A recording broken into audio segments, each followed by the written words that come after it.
On January 23, 2026, Ilyana Yotova became Bulgaria's first female president. Earlier in October 2025, during the Global Leaders Meeting on Women, Yotova, then serving as Vice President of Bulgaria, visited China to attend the event and gave an exclusive interview to Leaders Talk. In the interview, she praised China for successfully blending modern technology with a long and rich history.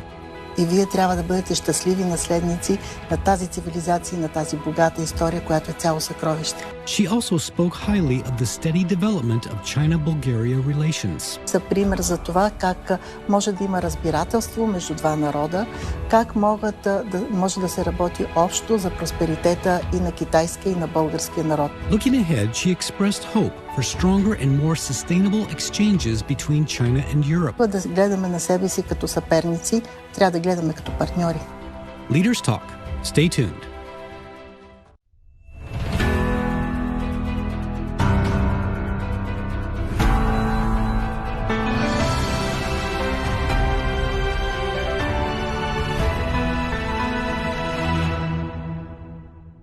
Bulgaria is located in southeast Europe on the eastern Balkan Peninsula. It borders Romania to the north across the Danube River, Serbia and North Macedonia to the west, Greece and Turkey to the south, and the Black Sea to the east. In January 2026, Bulgaria welcomed its first female president, Ilyana Yotova, who assumed office on January 23, 2026, after previously serving as vice president. In the 1990s, Yotova was a well-known host at Bulgarian national television before entering politics in 1997. She was later elected to the National Assembly of Bulgaria and subsequently served as a member of the European Parliament. From 2017 until January 2026, she served as Vice President of Bulgaria. 约托娃女士，欢迎您来到我们的节目，也欢迎来到中央广播电视总台。 Добре заварили. Много се радвам, че съм тук, защото се чувствам сред колеги и това ще бъде един разговор не между политик и колега, а между колеги. 这一次您来华参加全球妇女峰会，30年前中国主办联合国第4次世界妇女大会，当时在会上通过了北京宣言和行动纲领，也成为了全球性别平等事业的里程碑。1995年，好像那一次也是您第一次来中国，当时的身份还是记者哈。30年之后再次参加这样一次峰会，您有哪些收获呢？ Позволете ми първо да поздравя ръководството на вашата държава и на вашия женски съюз за начина, по който беше организиран този форум на изключително високо ниво. Аз самата съм работила 10 години като депутат в Европейския парламент. Винаги Пекинската платформа се е споменавала и това беше нашата отправна точка, когато говорим и когато се борим за равенството между мъжете и жените, за равнопоставеност между половете. Беше интересно да направим една равносметка 30 години по-късно. В речта на вашия президент ми хареса една метафора, която искам да споделя и с нашите зрители в нашето студио. Той казва, че защитата на правата на жените и въобще така, начина по който се чувстват жените по целия свят е изключително важен за развитието на света. Защото небето, казва той, се държи от два стълба. Единия стълб са мъжете, другия са жените. Ако единия стълб не е на мястото си, тогава и небето не е на мястото си. Беше направен един много голям преглед на тези 30 години. Безспорно постигнати са много неща. Но знаете ли какво ми направи впечатление? Тъй като имаше представители на много континенти и на много държави, все още тази ножица прекалено много разтворена. И затова мисля, че толкова колкото сме направили за тези 30 години, още с по-бързи темпове и още по-активно трябва да работим поне следващите 30 години. 这一次来北京，我也注意到您抽的一些时间去专门参观了故宫、长城，这些地方都展现出中华民族悠久的历史以及灿烂的文明。在这个过程中，您有哪些感触能和我们分享一下吗？ Знаете ли, аз съм за трети път във вашата прекрасна страна. За първи път дойдох през 1995 година, точно преди 30 години, когато се беше провел и първия форум, Пекински форум за жените. А тогава бях гост на вашата държавна телевизия, на вашата обществена телевизия. Пазя много хубави и мили спомени от тогава. След това, години по-късно, дойдох за втори път в Пекин. Тогава бях и в Ухан, и в Шанхай. И ето сега отново, сякаш някой ще каже, че всеки всеки път пускам по една монета. Това е традицията, за да се върнеш пак. Аз днес, като си замина за София и за България, пак ще пусна една монета тук в центъра на Пекин, за да се върна още веднъж. Намирам вашия град и вашата страна много променени. Това, което ме впечатли буквално слизайки от летището, изключителната чистота и на въздуха, и навсякъде. Пекин е станал прекрасен град, зелен, с много нови сгради, с много нови удобства за хората. От друга страна си давам сметка колко много е коствало това на вашия народ. Това, колко много усилия, колко много трудности, колко много компромиси са трябвало да станат, за да може да стигнеш до този ранг, до това място. Тази невероятна съпоставка между съвременност, модерност, технологии и тази невероятно дълга, много богата цивилизация, която притежавате. Това се вижда и в Забранения град, това се вижда и на стената. Човек може да направи една разходка във времето и да види как това време е събрало толкова много мъдрост и вие трябва да бъдете щастливи наследници на тази цивилизация и на тази богата история, която е цяло съкровище. 这一次来北京不仅了解了更多的历史，而且您看到了中国快速发展的这样一种脉动。 Аз имах много строга програма за тези 4 дни, защото трябваше да направим много срещи за много малко време. Но успях да се видя с моите колеги от седалището на Института Конфуций, защото ние в България имаме 2 центъра, единия в София, в столицата и другия в Велико Търново. Те развиват много богата дейност заедно с своите български колеги, най-вече в изучаването и на китайски език. Мога да ви кажа, че в момента в средното образование има над 2000 деца, които учат китайски език и интересът става все по-голям. Продължава да се развива добре и традиционната китаистика в Софийския университет, в други университети в страната. Има повишен интерес към вашата страна. И това е нормално, защото последните години Китай стана втората световна развита икономика. Много млади хора утре ще направят своите съвместни проекти между Китай и България и това в крайна сметка е бъдещето. Но днес, признавам си, най-много бях впечатлена от посещението си в Пекинския университет за чуждестранни езици, където се срещнах с децата, които учат български език и които се учат българистика. За мен това беше изключително вълнуващ момент, защото те говорят прекрасен български, знаят толкова много за България, рецитират българска поезия, българска литература, пеят български песни. 我发现您是一位特别重视语言相互学习交流的领导者，是不是未来其实我们也可以通过这种语言作为文明的基石，打破很多的隔阂与桎梏，让大家能够更深入的相互了解？ Аз ви благодаря за този въпрос. Той е чудесен и много красив въпрос, защото моето дълбоко убеждение е, че на този свят няма малки и големи народи, няма малки и големи езици. Всички сме равнопоставени, всички сме равноправни. Знаете ли, днес отидох да купя един китайски сувенир в един китайски магазин тук в Пекин и тъй като дамата, която продаваше, естествено не знаеше друг език, освен китайски, тя просто си извади телефона, каза нещо на него, след това ме помоли аз да го кажа на български и го прочете на китайски. Значи можете да си представите тези технологии колко са бързи и как като че ли вече няма нужда да се учи език. Но аз не съм съгласна с това, дълбоко не съм съгласна, защото когато учиш един език, чужд език, ти не учиш просто един език, морфология, граматика, фонетика, правила, ти учиш нещо много по-голямо. Това е културата, традициите, това е идентичността, надникваш в душевността на един народ. И така той ти става близък, защото ти говориш неговия език, четеш неговите произведения, попиваш от неговата мъдрост и сякаш ставаш приятел на този народ. 刚才你也提到了，现在有很多的保加利亚青年学生在当地学习中文。其实我在准备今天采访的时候，我也发现了一个信息，在1950年，也就是新中国成立的第2年，第一批外国留学生来华学习，其中就有保加利亚的学生。当然，现在我们看到有很多的中国学生去保加利亚留学。青年一代的相互交流是非常重要的，他们既是两国友好交往的这种传承者，同时也是接力者。Не само, че идват на специализация. Аз вчера се запознах с две прекрасни момичета, които идват тук с стипендия да учат в китайски университети в Пекин, защото те са спечелили голямото състезание за моста на езиците. В една малка страна, каквато е България, която говори славянски език, който е много различен, който ние пишем на кирилица, една съвършено друга графична система. Тези деца са научили не само да говорят вашия език, да го пишат прекрасно, те не правят грешки, когато пишат. Това по някой път ни изглежда абсолютно невъзможно, космическа работа, но те се справят и днес те са добри студенти.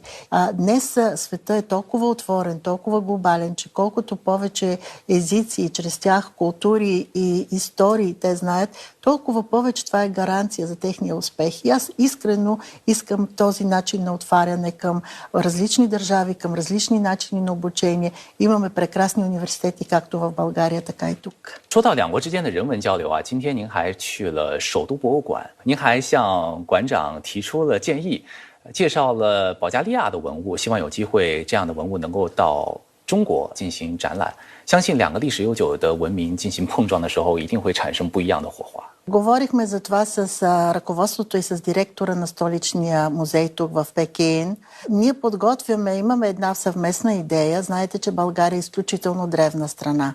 Ние може би за това се разбираме и така добре, защото вие сте древен народ, имате древна цивилизация, както и България. Преди тези 14 века по земите, в които е днешната географска територия на България, са живели древни народи. Един от тези древни народи са така наречените траки, които са изработвали невероятно красиви ювелирни предмети от чисто злато, 24 каратово злато. Една немалка част от тези съкровища са намерени в днешна България и те в момента обикалят по целия свят. Точно това е този прекрасен екземпляр от едно от тези златни съкровища. Вижте каква е ювелирна изработка.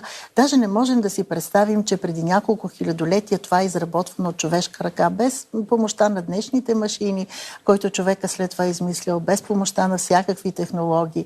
Така че много се надяваме част от това златно съкровище да гостува с една дълга изложба във вашия столичен музей.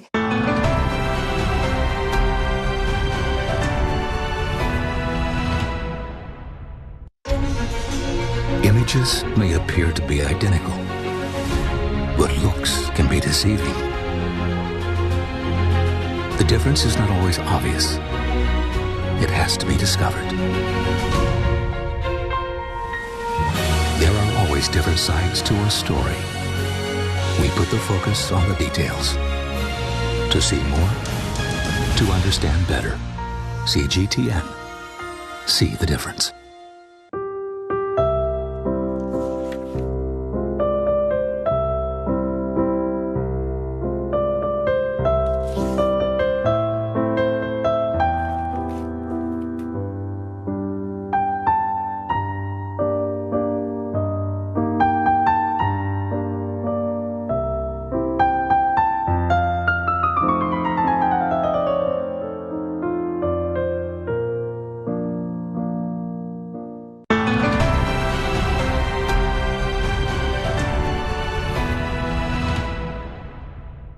Bulgaria serves as a bridge between the East and West.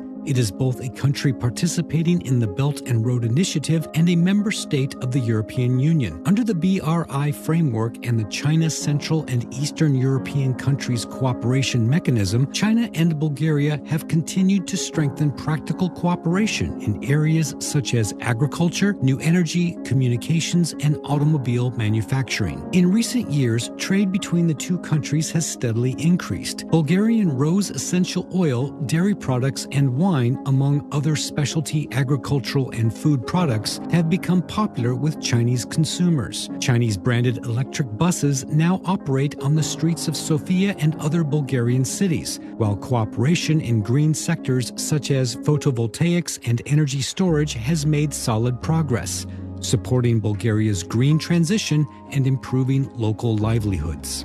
Today, China has become Bulgaria's second-largest trading partner outside the European Union, and economic and trade cooperation between the two countries continues to show strong momentum. 保加利亚是1949年10月4号同中国建交，那是新中国成立的第4天，保加利亚也成为了第2个同新中国建交的国家。您会用什么样的词语来描绘两国关系的特征？对于两国关系未来的发展有什么样的展望？ Тази година вече станаха 76 години, откакто имаме развити дипломатически отношения между двете страни. И независимо от предизвикателствата, превратностите на историята, тези 76 години са пример за това как може да има разбирателство между два народа, как може да се работи общо за просперитета и на китайския и на българския народ. Да има много общи инициативи по отношение на икономика, инфраструктура, по отношение на бизнес проекти, по отношение на инвестиции, но и нека да не забравяме в областта на образованието и на културните проекти. Ако трябва да кажа с една дума, приятелството и разбирателството могат всичко. И ние сме изключително доволни, че има и развитие в тези отношения. Ние чакаме повече китайски инвестиции в България. 提到两国之间的合作，日前您也是出席了巴尔干中国丝绸之路论坛，在论坛上您说了一句话，让我印象特别的深刻。您说，与其筑墙，不如架桥。希望保加利亚能够成为中国与巴尔干之間的一個橋梁。那您覺得保加利亞會如何去發揮這樣的一種橋梁作用？ България е част от програмата Един пояс, един път. Сега е време идеите да бъдат подновени и да има още повече проекти и инвестиции в двустранен план. Аз разбрах, Китай е много заинтересован от българското кисело мляко, което е уникален продукт, от българския метод, селскостопанската продукция, защото България се запази като една от най-чистите природи в света и всичко, което ние произвеждаме, трябва да бъде на трапезата на хората.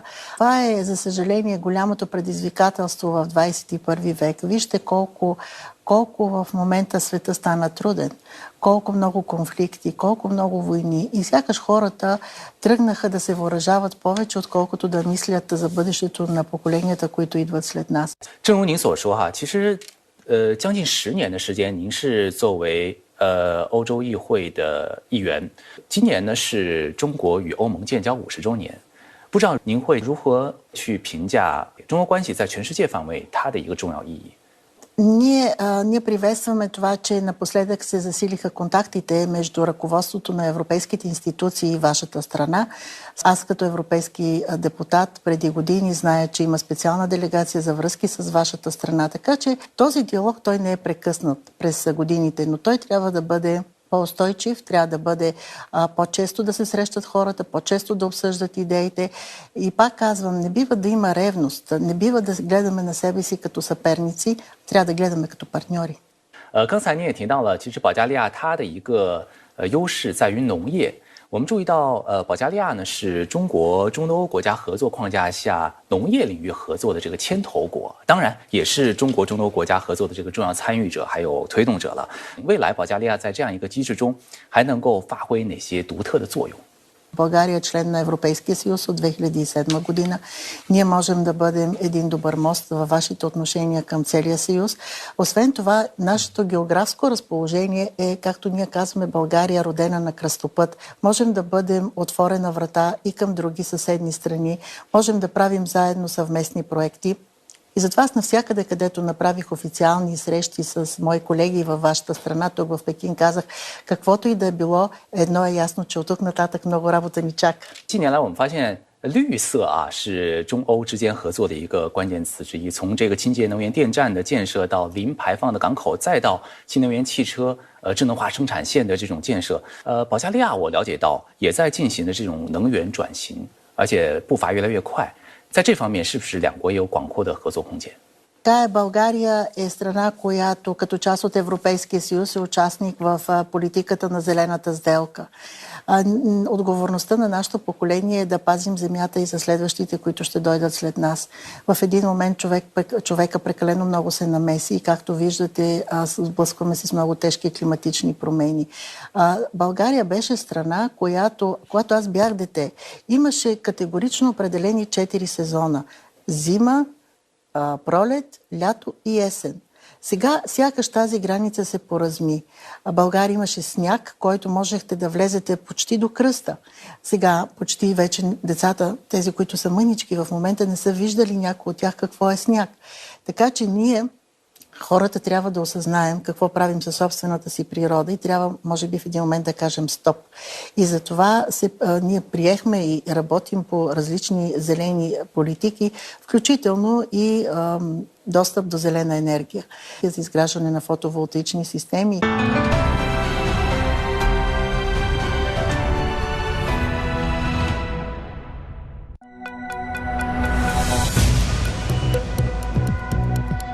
Each day, there are millions of stories.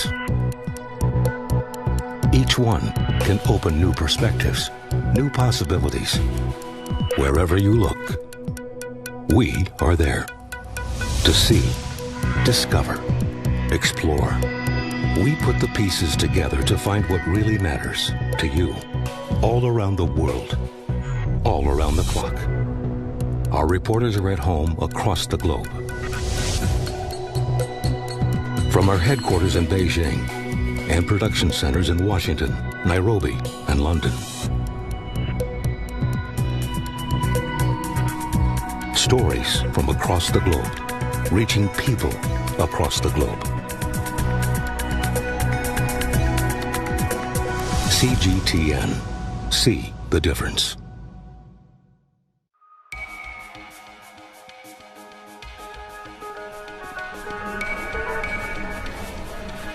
You're watching breaking news on CGTN.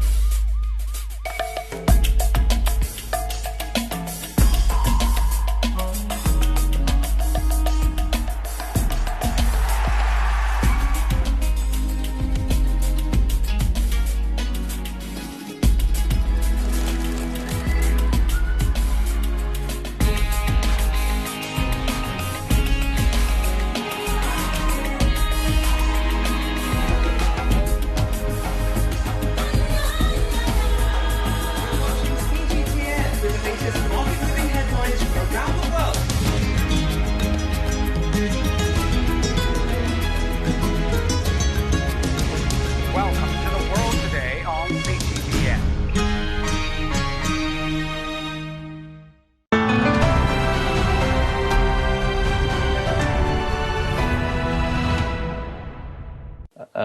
我们今天其实准备了很多有关保加利亚的东西。您看这个是保加利亚的这个帽子，还有2个小辫子，它是平常是干什么用的？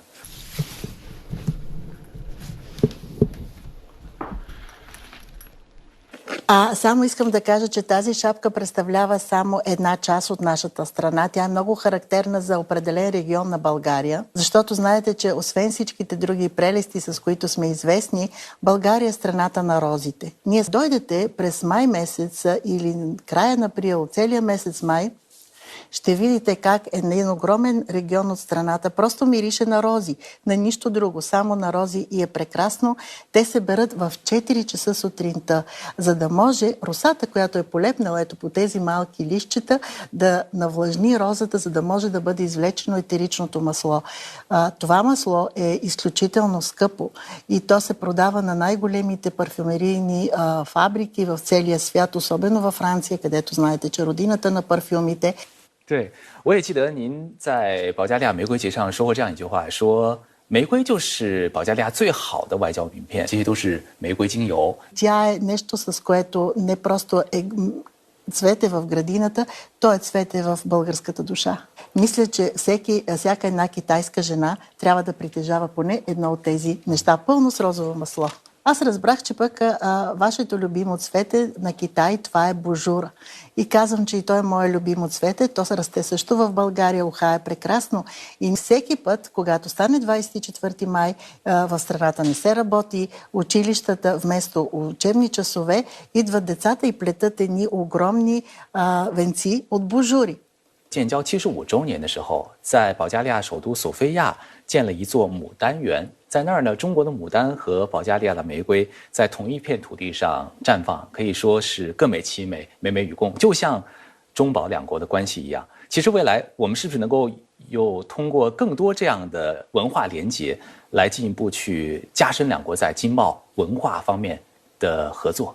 Разбира се, ние имаме голям интерес към вашата култура. Ще ви кажа, например, че от много години се интересувам от вашите традиции по отношение на чая. Но откакто има създаден културен център на Китай в София, те много ми помогнаха в това отношение, дадоха ми да прочета различни неща, правиха чайни церемонии, така че аз можех да видя всичко това на живо. Искрено искам да ви поканя да дойдете в нашата страна. Ще направим така, че да влезете в някое новинарско предаване, заедно с ваш колега, български журналист. Ще водите заедно, ще разпитвате политици, стига да искате това и да ви пуснем богатството на този фолклор, за да видите колко малка страна с каква богата душевност е България. Нали разбирате, че културата е онази, както ние наричаме, мека дипломация. Тя е много по-важна. Тя отваря много повече врати там, където другата дипломация по някой път ги затваря. 我还想给您展示几张照片，您猜猜这是什么？这是您当年在主播台上的样子，您看起来还像当年一样。哇，这是在播新闻的时候哈，这个也是，这是在主持相关的节目，这两个发型不太一样。这是一档新闻节目吗？ Аз много благодаря, много ме развълнувахте от това, което виждам. Една голяма част, да не кажа всички от тези снимки, са от времето, в което аз работих в Българската национална телевизия. А това, което показахте последно, може ли тези снимки да покажа и аз? Ето тази снимка и ето тази снимка. Това е когато водят централните новини на Българската национална телевизия. И знаете ли каква тръпка е в 20 часа да кажеш на 6 милиона българи добър вечер?